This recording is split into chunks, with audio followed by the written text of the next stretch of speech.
قول نمبر 31۔ ایمان کے 4 ستون۔ بسم اللہ الرحمن الرحیم۔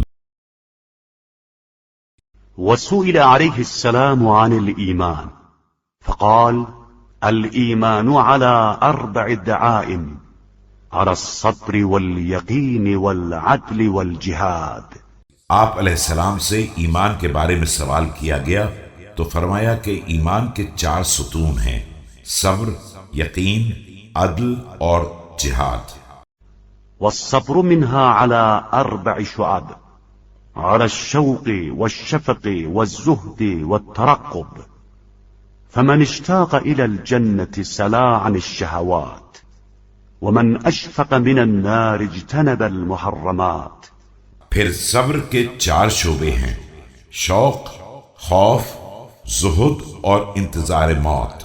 پھر جس نے جنت کا اشتیاق پیدا کر لیا اس نے خواہشات کو بھلا دیا، اور جسے جہنم کا خوف حاصل ہو گیا اس نے محرمات سے اجتناب کیا۔ ومن زهد في الدنيا استهان بالمصيبات، ومن ارتقب الموت سارع إلى الخيرات۔ واليقين منها على 4 شعب، على تبصرة الفطنة، وتأول الحكمة، وموعظة العبرة، وسنة الأولين۔ دنیا میں زہد اختیار کرنے والا مصیبتوں کو ہلکا تصور کرتا ہے، اور موت کا انتظار کرنے والا نیکیوں کی طرف سبقت کرتا ہے۔ یقین کے بھی 4 شعبے ہیں: ہوشیاری کی بصیرت، حکمت کی حقیقت رسی، عبرت کی نصیحت اور سابق بزرگوں کی سنت۔ فمن تبصر في الفتنة تبينت له الحكمة، ومن تبينت له الحكمة عرف العبرة، ومن عرف العبرة فكأنما كان في الأولين۔ ہوشیاری میں بصیرت رکھنے والے پر حکمت روشن ہو جاتی ہے، اور حکمت کی روشنی عبرت کو واضح کر دیتی ہے، اور عبرت کی معرفت گویا سابق اقوام سے ملا دیتی ہے۔ والعدل منها على 4 شعب، على غائس الفهم، وغور العلم، وزهرة الحكم، ورساخة الحلم۔ فمن فهم علم غور العلم، ومن علم غور العلم صدر عن شرائع الحكم۔ عدل کے بھی 4 شعبے ہیں: تہ تک پہنچ جانے والی سمجھ، علم کی گہرائی، فیصلے کی وضاحت اور عقل کی پائیداری۔ جس نے فہم کی نعمت پالی وہ علم کی گہرائی تک پہنچ گیا، اور جس نے علم کی گہرائی کو پا لیا وہ فیصلے کے گھاٹ سے سیراب ہو کر باہر آیا۔ ومن حلم لم يفرط في أمره وعاش في الناس حميدا۔ والجهاد منها على 4 شعب، على الأمر بالمعروف، والنهي عن المنكر، والصدق في المواطن، وشنآن الفاسقين۔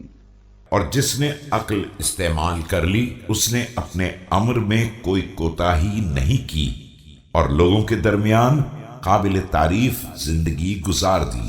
جہاد کے بھی 4 شعبے ہیں: امر بالمعروف، نہی عن المنکر، ہر مقام پر ثبات قدم، اور فاسقوں سے نفرت و عداوت۔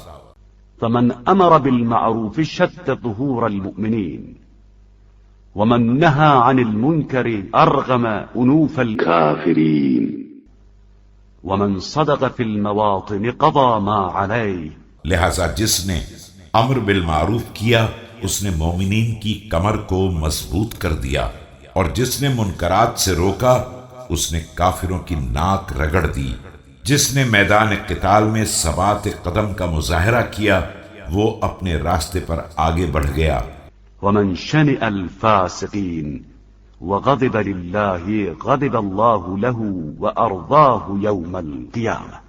اور جس نے فاسقوں سے نفرت و عداوت کا برتاؤ کیا پروردگار اس کی خاطر اس کے دشمنوں سے غضبناک ہوگا اور اسے روز قیامت خوش کر دے گا۔ والكفر على 4 دعائم، على التعمق والتنازع والزيغ والشقاق، فمن تعمق لم ينب إلى الحق، ومن كثر نزاعه بالجهل دام عماه عن الحق۔ اور کفر کے بھی 4 ستون ہیں: بلا وجہ گہرائیوں میں جانا، آپس میں جھگڑا کرنا، کجی اور انحراف، اختلاف اور اناد۔ جو بلا سبب گہرائی میں ڈوب جائے گا وہ پلٹ کر حق کی طرف نہیں آ سکتا ہے، اور جو جہالت کی بنا پر جھگڑا کرتا رہتا ہے وہ حق کی طرف سے اندھا ہو جاتا ہے۔ ومن زاغ ساءت عنده الحسنة وحسنت عنده السيئة وسكر سكر الضلالة، ومن شاق وعرت عليه طرقه وأعضل عليه أمره وضاغ عليه مخرجه۔ جو کجی کا شکار ہو جاتا ہے اسے نیکی برائی اور برائی نیکی نظر آنے لگتی ہے، اور وہ گمراہی کے نشے میں چور ہو جاتا ہے، اور جو جھگڑے اور اناد میں مبتلا ہو جاتا ہے اس کے راستے دشوار، مسائل ناقابل حل اور بچ نکلنے کے طریقے تنگ ہو جاتے ہیں۔ والشك على 4 شعب: على التماري والهول والتردد والاستسلام، فمن جعل المراء دينا لم يصبح ليله، ومن هاله ما بين يديه نكص على عقبيه۔ اس کے بعد شک کے 4 شعبے ہیں: کٹ حجتی، خوف، حیرانی اور باطل کے ہاتھوں سپردگی۔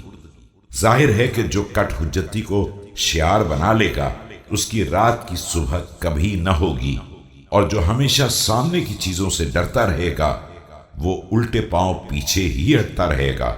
ومن تردد في الريب وطئته سنابك الشياطين، ومن استسلم لهلكة الدنيا والآخرة هلك فيهما۔ جو شک و شبے میں حیران و سرگردہ رہے گا اسے شیاطین اپنے پیروں تلے رون ڈالیں گے، اور جو اپنے کو دنیا و آخرت کی ہلاکت کے سپرد کر دے گا وہ واقعاً ہلاک ہو جائے گا۔